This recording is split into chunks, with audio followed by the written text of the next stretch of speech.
So this particular episode is going to be putting together probably one of the most controversial dishes that I know of, Texas chili. And holy crap, you want to start a fight at a family gathering, bring up chili. Other than cooking it, everybody loves it. But the opinions on chili are about as diverse as asking somebody, hey, where's your favorite Tex-Mex place?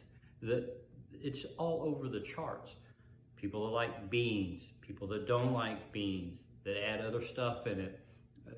In some of the online things that I've read, people start bringing up, hey, I'm a fifth generation Texas. I know chili.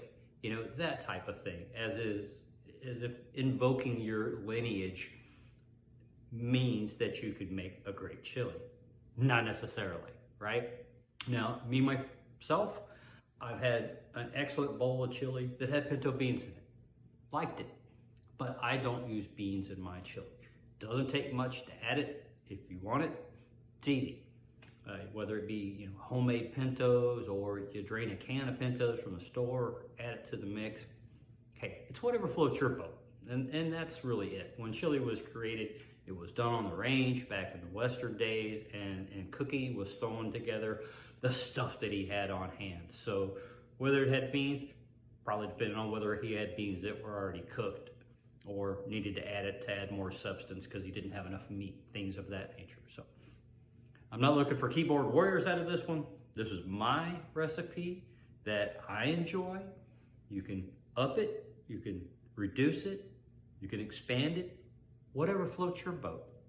And this is mainly for people that have always wanted to try to cook their own, have never cooked their own, and this gives you a really good base to start from. So, with all of that, enjoy. Let's get in the kitchen. So here we have about 3 pounds of chopped up beef. We've got olive oil. We've got 24-ounce can of tomato sauce. We've got about a half a cup of pre-roasted Hatch chilies. You can use a little 4-ounce can of chilies you can find in a store that are already chopped up. About 6 tablespoons of chili powder.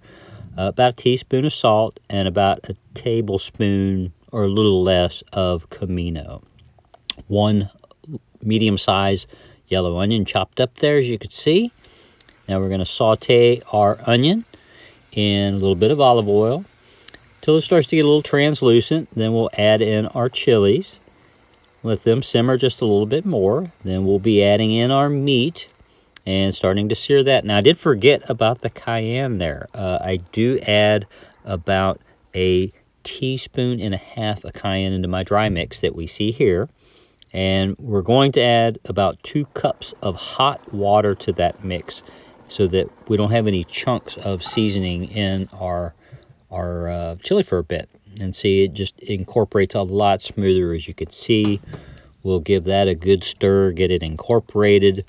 Then we'll be adding our tomato sauce. Now, I do usually add a half a can or a can of water, hot water, to my empty tomato sauce can. 1, to get the remaining residue of that tomato sauce, and 2, to add a little bit more liquid because we're going to have a long simmer time. And as you know, long simmer times, the water, the moisture evaporates into steam, even in covered dish. So I know I'm going to have a 2.5 to 3 hour simmer time on this. So big can, half of a can of water, it was more than enough. And just give that a good stir to get it all incorporated. And it is now simmer time. Putting the lid on, reducing it to medium for a little bit, get it nice and bubbly, and then I'll drop it down to about 3/4 for the long simmer time.